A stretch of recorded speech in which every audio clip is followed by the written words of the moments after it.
அனைத்து ஊடகங்களுக்கும் பத்திரிகை நூல்களுக்கும் வணக்கம். திராவிட முன்னேற்ற கழகம் ஆட்சி பொறுப்பேற்று 4 ஆண்டுகள் நிறைவு பெற்றுகின்றன. இன்றைய தினம்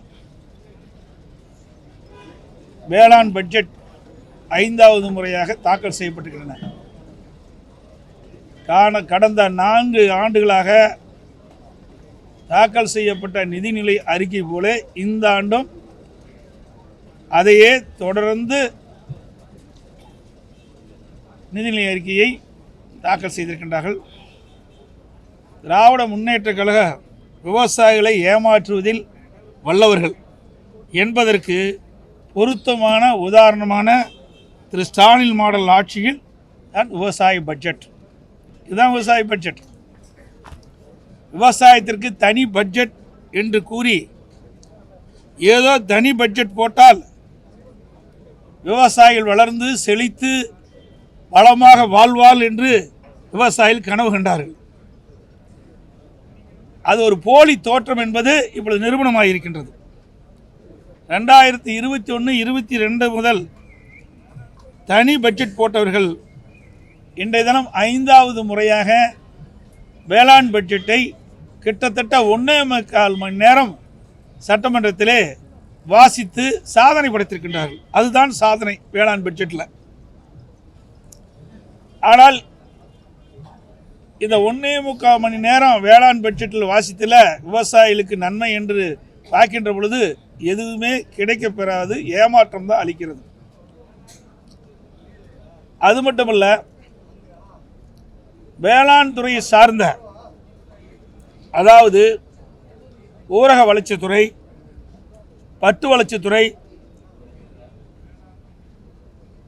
கால்நடைத்துறை, பால்வளத்துறை, கூட்டுறவுத்துறை, மீன்வளத்துறை, வருவாய்த்துறை, தொழில்துறை, மின்சாரத்துறை, நீர்வளத்துறை, பால்வளத்துறை, இப்படின்னு பல துறைகளை ஒன்றாக இணைத்து ஒரு அவியல் கூட்டு மாதிரி ஒரு வேளாண் பட்ஜெட் என்ற ஒரு பட்ஜெட்டை இன்றைக்கு வேளாண் அமைச்சர் சட்டமன்றத்திலே தாக்கல் செய்திருக்கின்றார். இந்த வேளாண் பட்ஜெட்டில் விவசாயிகளுக்கு பயனளிக்கக்கூடிய திட்டமோ அல்லது நன்மையோ என்று பார்க்கின்ற பொழுது எதுவுமே கிடைக்கப்பெறாத ஏமாற்றத்தை தான் இந்த வேளாண் பட்ஜெட் விவசாயிகளுக்கு தந்துள்ளது. மாண்புமிகு அம்மா அவர்கள் ஆட்சி காலத்தில் போடப்பட்ட திட்டங்கள், குறிப்பாக உணவு பதப்படுத்தும் பூங்கா, உழவர் உற்பத்தி குழு போன்றவை கைவிட்டுட்டாங்க. இப்போ இந்த வருஷத்தில் ஏதோ ஒரு சில இடத்துல அறிவிச்சிருக்கிறாங்க. கடந்த 3 ஆண்டு பட்ஜெட்டில் காண அது இல்லை.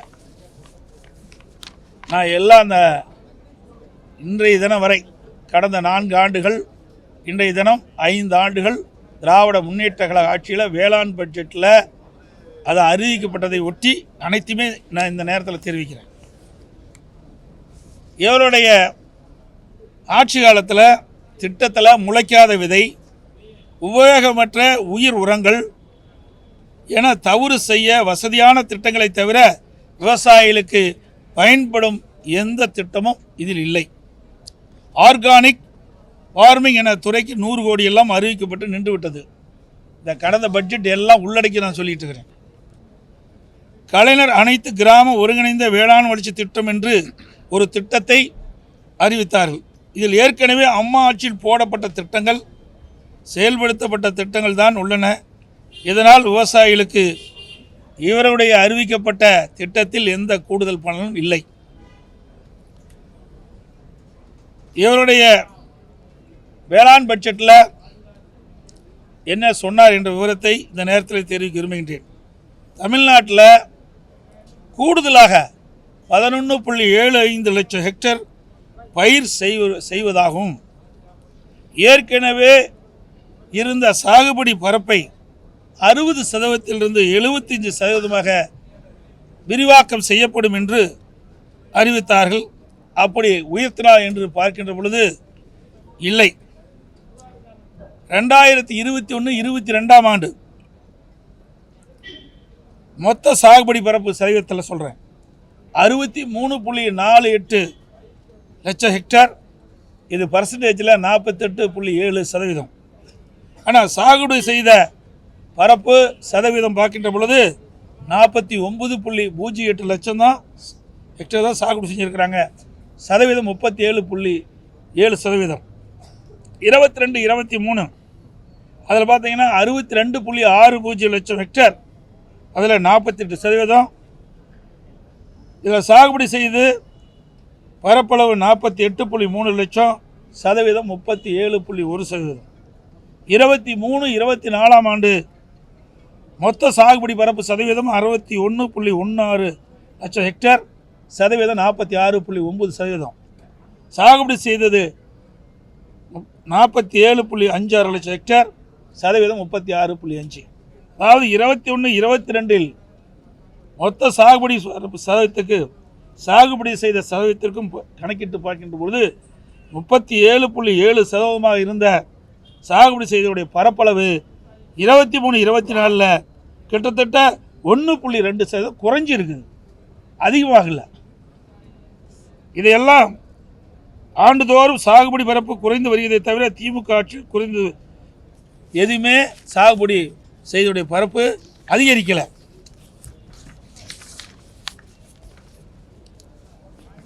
பத்து லட்சம் ஹெக்டேர் அளவுக்கு உள்ள இருபோக சாகுபடி நிலங்களை அடுத்து 10 ஆண்டுக்குள் 2 மடங்காக, அதாவது 20 லட்சம் ஹெக்டேராக உயர்த்தப்படும் என்று கூறினாங்க. அதுவும் நடக்கலை. 21, 22 ஒருபோகை ஒரு முறைக்கு மேல் சாகுபடி செய்த பரப்பு சுமார் 14.39 லட்சம் ஹெக்டேர். அது 23, 24 13.6 லட்சம் ஹெக்டேராக குறைஞ்சுதான். ஒன்று அதிகரிக்கலை, குறைஞ்சி தான் போச்சு. இவர்கள் கூறியது போல இருபோக சாகுபடி பரப்பு உயரவில்லை, அதை உயர்த்த இவரிடம் எந்த திட்டமும் இல்லை. இதுதான் யதார்த்தமான உண்மை. தேங்காய், பருத்தி, சூரியகாந்தி, கருப்பு ஆகிய பணப்பயிர்களுக்கு வேளாண் ஆக்கத்திறனில் தமிழ்நாட்டை முதல் 3 இடங்களில் கொண்டு வருவோம் என்றார்கள். அதுவும் நடக்கலை. இந்த பயிரின் உற்பத்தி திறன் ஆண்டுதோறும் குறைந்து கொண்டே வருகிறது. அதனுடைய விவரம்: நெல் உற்பத்தி திறன் ஹெக்டேருக்கு 21, 22 3566 கிலோ இருந்தது. 23, 24 ஆண்டு அது குறைஞ்சி 3354 கிலோவாக குறைஞ்சி போச்சு. பஞ்சு உற்பத்தி திறன் ஒரு ஹெக்டேருக்கு 2019-20 419 கிலோ லிண்ட் இருந்தது. 23, 24 அது குறைஞ்சி 312 கிலோ லிண்ட் மட்டுமே உற்பத்தி ஆகிருக்கு. கரும்பு உற்பத்தி திறன் ஹெக்டேருக்கு 108 டன்னாக இருந்தது. 23, 24 அது 105 டன்னாக குறைஞ்சி போச்சு. மொத்த நெல் உற்பத்தி 79.06 லட்சம் டன்னாக இருந்தது. 23, 24 70.48 லட்சம் டன்னாக குறைஞ்சி போச்சு. பயிர் வகைகள் உற்பத்தி 4.98 லட்சம் இருந்ததை 2020, 23 24 3.86 லட்சம் டன்னாக குறைந்து விட்டது. இப்படி பல பயிர்கள் உற்பத்தியும் உற்பத்தி திறனும் இந்த ஆட்சியில் குறைந்து விட்டது. இது தமிழ்நாடு புள்ளிவிவர துறையிலிருந்து எடுக்கப்பட்டது. எனவே இந்த அரசு விவசாயிகளுக்கு பயன்படும் எந்த திட்டத்தையும் நிறைவேற்றவில்லை. விவசாயிகள் உற்பத்திக்கு இடுபொருள் கிடைப்பதில்லை, தரமான விதைகளும் கிடைப்பதில்லை, கொடுப்பதும் இல்லை. நோய் ஏற்பட்டால் அதை கட்டுப்படுத்த, அதாவது பயிர்களுக்கு நோய் ஏற்பட்டால் அதை கட்டுப்படுத்த அரசு உதவ முன்வருவதில்லை. பயிரிழப்பு ஏற்பட்டால் இழப்பீடு கிடைப்பதில் குறுவை சாகுபடிக்கு 3 ஆண்டாக தொடர்ந்து பயிர் காப்பீட்டு திட்டத்தில் விவசாயிகளை சேர்க்கப்படலை. இந்த ஆண்டுக்கு முந்தைய ஆண்டு வீரவசனம் பேசினார் திரு ஸ்டாலின் அவர்கள். மேட்டூருக்கு போய் இது டெல்டாக்காரன் அப்படின்னு தண்ணி திறந்து விட்டார். தண்ணி திறந்து விட்டு அந்த குறுவை சாகுபடிக்கு போதிய தண்ணீர் கிடைக்காதனால பயிரிட்ட பயிர்கள்லாம் கிட்டத்தட்ட சுமார் 2 லட்சம் ஏக்கர் பயிர்கள் எல்லாம் காஞ்சி விவசாயிகள் பெரும் நஷ்டத்துக்குள்ளானாங்க. அதற்கு இழப்பீடு தொகையை கொடுக்க முடியல. ஏன்னா பயிர் காப்பீட்டு திட்டத்தில் சேர்க்கலை. அனைத்து இந்திய அண்ணா திராவிட முன்னேற்ற கழகம் ஆட்சி இருக்கின்ற பொழுது ஒவ்வொரு ஆண்டும் குறுவை சாகுபடி செய்த விவசாயிகளை பாதுகாக்கின்ற விதமாக பயிர் காப்பீட்டு திட்டத்தில் அந்த விவசாயிகளை சேர்க்கப்படும். ஆனால் கடந்த 3 ஆண்டுகளாக திராவிட முன்னேற்ற கழக ஆட்சியில் குறுவை சாகுபடிக்கு பயிர் காப்பீட்டு திட்டத்தில் விவசாயிகள் இடம்பெற செய்யலை. இதனால் இயற்கை சீற்றத்தால் விவசாயிகள் கடுமையாக பாதிக்கப்பட்டாங்க. அதுதான் உண்மை. அதே போல் விவசாயிகள் விளைவித்த விளைபொருளுக்கு விலை நிர்ணயம் செய்யப்படும் சொன்னாங்க. தேர்தல் அறிக்கையில். அதுவும் இது வரைக்கும் எந்த அறிவிப்பும் இடம்பெறல. இது ஒரு ஏமாற்று வேலை. அரசு நேரடி நெல் கொள்முதலில் விவசாயிகள் விற்பனை செய்வதற்காக நெல்லை கொண்டு போகிறாங்க. அங்கே போய் திறந்த வெளியில் அடுக்கி வச்சுருக்கிறாங்க. நேற்றைய தினம் நினைக்கிறேன் மழை வெள்ளத்தில் சிவகங்கை மாவட்டம் என்று கருதுகிறேன். சிவகங்கை மாவட்டம் தானே. அந்த மாவட்டத்தில் பார்த்திங்கன்னா சுமார் 5000 மூட்டைகளுக்கு மேலாக விவசாயிகள் கொண்டு வந்த விற்பனைக்காக கொண்டு வந்த அந்த நெல்லெல்லாம் மழையில் நனைஞ்சு நெல் மணிகள்லாம் முளைச்சி போயிருக்கிற சூழல் ஏற்பட்டிருக்குது. அதுக்கு தகுந்த ஏற்பாடு தார்ப்பாயெல்லாம் கொடுக்கல. விவசாயிகள் தங்கள் உற்பத்தி செய்யப்பட்ட விளைவித்த நெல்லை மூட்டைகளை மூலமாக நேரடி நெல் கொள்முதல் கொண்டு வந்து விற்பனை செய்கின்ற பொழுது ஒரு மூட்டைக்கு 40 ரூபா அதில் லஞ்சம் பெறாங்க. டிரான்ஸ்போர்ட்டில் மிகுந்த ஊழல் நடந்ததாக பரவான செய்தி வந்திருக்குது. இப்படி இந்த ஆட்சி பொறுப்பேற்ற பொழுது விவசாயிகளுக்கு நன்மை கிடைக்கல. விவசாயிகளும் மீதும் விவசாயிகளுக்கு கிடைக்க வேண்டிய அந்த நன்மையில் கூட ஊழல் செய்கின்ற ஒரே அரசாங்கம் ஸ்டாலின் மாடல் அரசாங்கம் தான். அதாவது விவசாயிகள் உற்பத்தி செய்கின்ற பொருளை பதப்படுத்தும் அந்த தொழில் ஊக்கப்படுத்தலை. இதே புரட்சித் தலைவி அம்மா இருக்கின்ற பொழுதே திட்டத்தை கொண்டாந்து அம்மாவுடைய அரசு மிக செம்மையாக செயல்படுத்துது. மழைக்காலத்துக்குள்ள பெய்கின்ற நீர் ஒரு சொட்டு நீர் கூட வீணாகாமல் சேமித்து வைத்து குடிமராமத்து திட்டத்தை கொண்டாந்தேன். அந்த திட்டத்தையும் கைவிட்டுக்கிட்டாங்க. ஏண்டா மழை காலத்தில் பெய்கின்ற மழை நீரை முழுவதும் சேமித்து வைத்தால் கோடை காலத்திலே அது பயன்படுத்த முடியும். நிலத்தடி நீர் உயரும், விவசாயிகளுக்கு தேவையான நீர் கிடைக்கும், குடிப்பதற்கு தேவையான நீர் கிடைக்கும். அற்புதமான திட்டத்தை நாங்கள் கொண்டு வந்தோம். அந்த திட்டத்தையும் கைவிட்டுட்டாங்க. அந்த திட்டத்தை பற்றியும் இந்த பட்ஜெட்டில் எந்த அறிவிப்பும் இடம்பெறலை. அதேபோல் மாண்பு அம்மாவுடைய ஆட்சியில் கொண்டு வரப்பட்ட பல திட்டங்கள் இன்றைக்கு அத்திக்கடை அவனாசி திட்டம். ஏன்னா விவசாயிகளுக்கு நீர் தான் முக்கியம். அதை நீரை சேமிப்பது, அதை சேமித்த நீரை முறையாக வழங்குவது. அதுபோல் எங்கெங்கெல்லாம் உபரி நீராக போய் கடலில் கலக்கின்றதோ அந்த நீர்களை ஆங்காங்கே தடுப்பணைகள் கட்டி நீரை தேக்கி விவசாயிகளுக்கு தேவையான நீர் கொடுப்பது. அப்படி ஒரு அற்புதமான திட்டத்தை கொண்டு வந்தோம். அத்திக்கடை அவனாசி திட்டத்தை போல் ஒரு திட்டமும் இந்த ஆட்சியில் கொண்டு வரல. இன்றைக்கு 2வது திட்டம், அங்கே அத்திக்கடை அவனாசி திட்டத்தை போல் 2வது திட்டத்தை நான் கொண்டு வந்தோம். விரிவான திட்ட அறிக்கை தயாரிக்கப்பட்டு இருந்தோம். அந்த திட்டத்தையும் இந்த அரசாங்கம் கைவிட்டு விட்டது.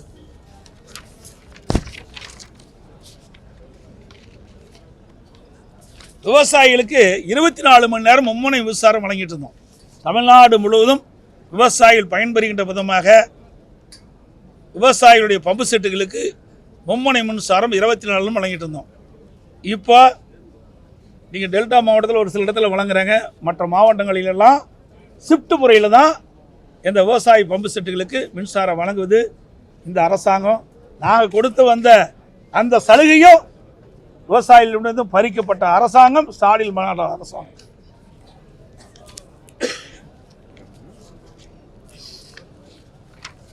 அதோட நேற்றைய தினம் பட்ஜெட்டை பற்றி நிறைய பேச முடியல. ஏன்னா நாங்கள் வெளியெடுப்பு செய்த காரணத்தினால அந்த நிதிநிலை அறிக்கையினுடைய புத்தகம் கிடைக்கப்பெறல. அதனால் நாங்கள் முழுமையான விவரத்தை சொல்ல முடியல. அதெல்லாம் நேற்றைய தினம் பட்ஜெட்டில் பார்த்திங்கன்னா மொத்த அரசாங்கத்தினுடைய வருவாய் 3,31,568 கோடி. அரசாங்கத்துடைய மொத்த செலவு 3,73,201 கோடி. வருவாய் பற்றாக்குறை 42,000 கோடி. இதுதான் இந்த ஆட்சியினுடைய லட்சணம். திராவிட முன்னேற்ற கழக தேர்தல் அறிக்கையில் 2021 திராவிட முன்னேற்ற கழக தேர்தல் அறிக்கையில் நிதி மேலாண்மை என்ற ஒரு குழு அமைச்சோம். நிதி மேலாண்மை சரி செய்வதற்காக ஒரு குழு அமைக்கப்பட்டாங்க. நிபுணர் குழு அமைக்கணும்னு சொன்னாங்க. அதை அமைச்சாங்க. அந்த நிபுணர் குழு அமைக்கப்பட்ட பிறகு அந்த நிபுணர் குழு என்ன பணி செய்து அதனுடைய அறிக்கை அரசாங்கத்தை தாக்கல் செய்தார்களா? அந்த அறிக்கையில் என்னென்ன சுட்டி காட்டியிருக்கின்றார்கள்? அதையெல்லாம் எதுவுமே இது வரைக்கும் வெளியிடலை. நான் பல முறை கேட்டுட்டேன், வெள்ளை அறிக்கை வேணும்னு சொல்லி அதெல்லாம் வெளியிடலை. இந்த குழு அமைச்ச பிறகு தான் அதிகமாக கடன் வாங்கிட்டு இருக்கிறாங்க. அதுதான் யதார்த்தமான உண்மை. இந்த ஆண்டு 25-26ஆம் ஆண்டு பார்த்தீங்கன்னா 1,05,000 கோடி கடன் வாங்குறதா சொல்லியிருக்கிறாங்க. இப்போ இந்த அரசாங்கனுடைய வேடிக்கை என்னன்னா, இப்போ அறிவிக்கப்பட்ட திட்டங்கள் எல்லாம் கடன் வாங்கி தான் இந்த திட்டத்தை நிறைவேற்ற முடியும். வெட்ட வெளிச்சத்துக்கு வந்துடுது. எல்லா பத்திரிகை ஊடகத்திலையும் நீங்கள் தெரிவிச்சிட்டீங்க. இருந்தாலும் மக்கள் தெரிந்து கொள்ள வேண்டும் என்பதற்காக சொல்கின்றேன். இந்த அரசாங்கம் இன்றைக்கு கடனிலே முழுகி கொண்டு இருக்கின்றது. இன்றைக்கு எந்த ஒரு திட்டத்தை அறிவித்தாலும் அந்த திட்டம் நிறைவேற்றப்பட வேண்டும் என்றால் கடனை பெற்றுத்தான் அந்த திட்டத்தை நிறைவேற்ற முடியும். இதுதான் இந்த அரசுடைய நிலை. இப்படிப்பட்ட அவல நிலையை இந்த அரசு ஏற்படுத்தியிருக்கின்றது. கடந்த ஆண்டு இந்தியாவிலேயே கடன் வாங்குவதில் முதல் மாநிலம் என்ற பெருமையை திரு ஸ்டாலினுடைய அரசு பெற்றிருக்கு என்பது இதுதான் இந்த ஆட்சியுடைய சாதனை.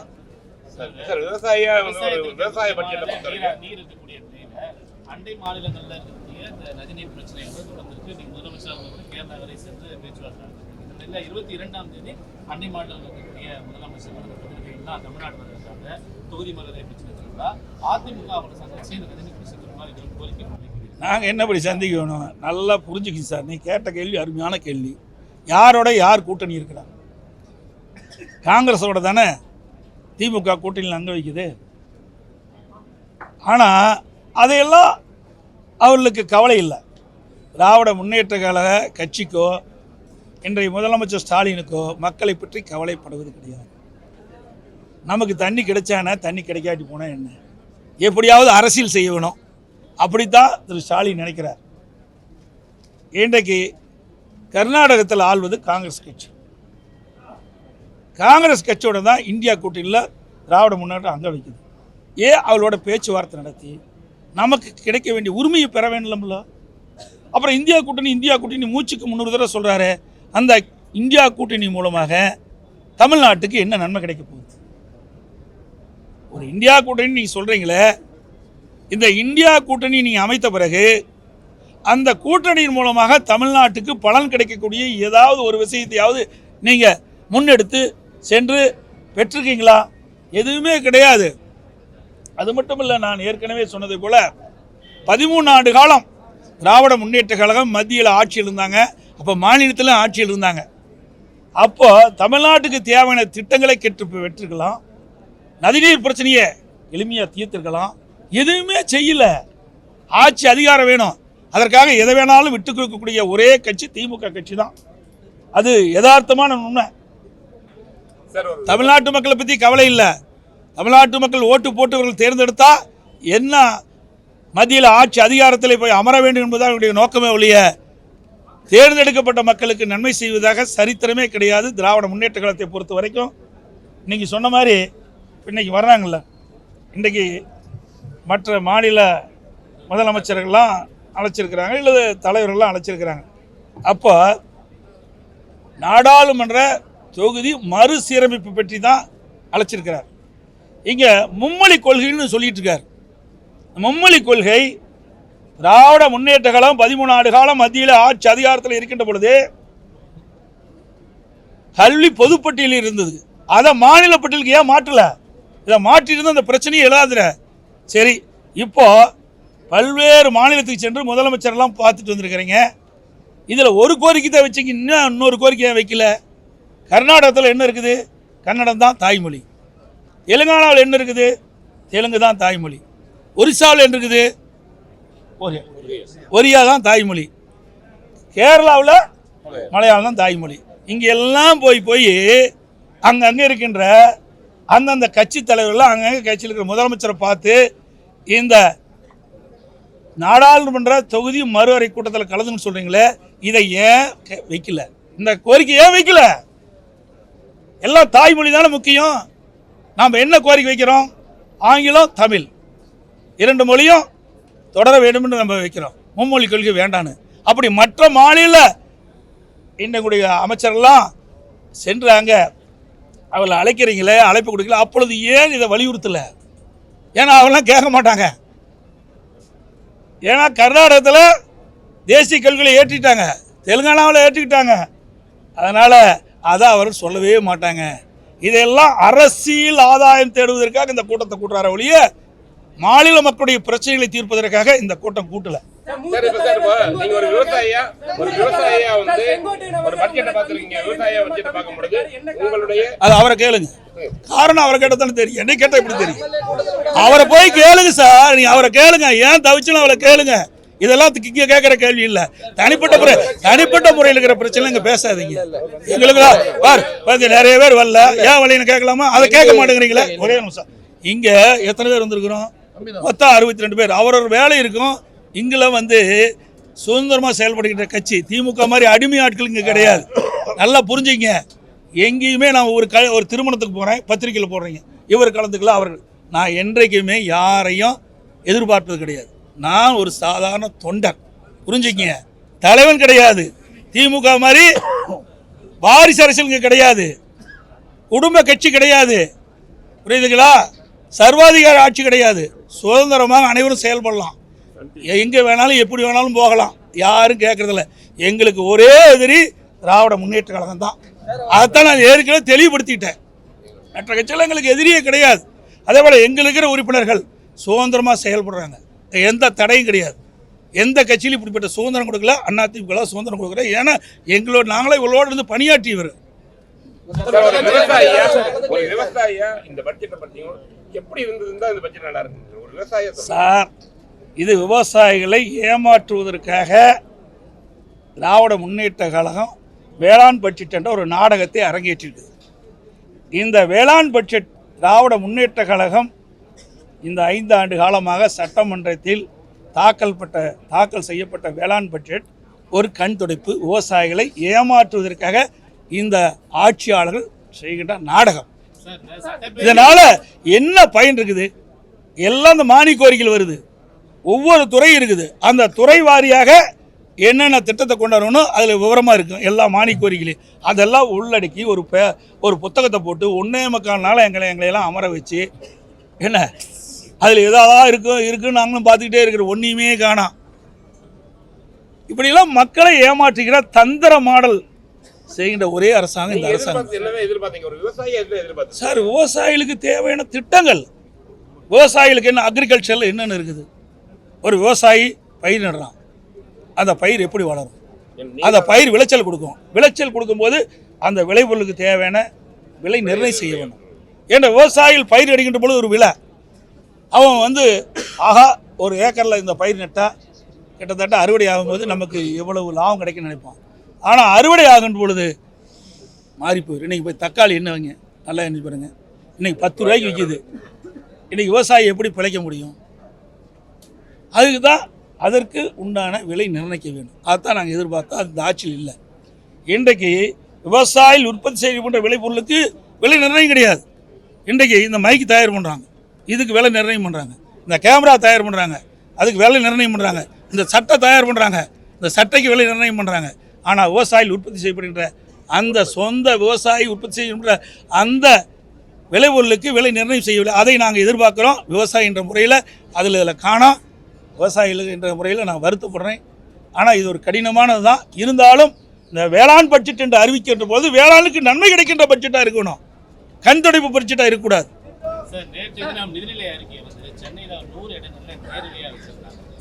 தமிழ்நாடு பூரா 950 இடத்துல வச்சாங்க. ஆனால் அந்த எல்இடியில் திரு சீமானவர்கள் பேசுனது தான் தெளிவாக வந்திருக்குது. அதைத்தான் மக்கள் பார்த்து ரசிச்சிருக்கிறாங்க. பட்ஜெட்டை பார்த்து ரசிக்கல. அனைவருக்கும் நன்றி, வணக்கம்.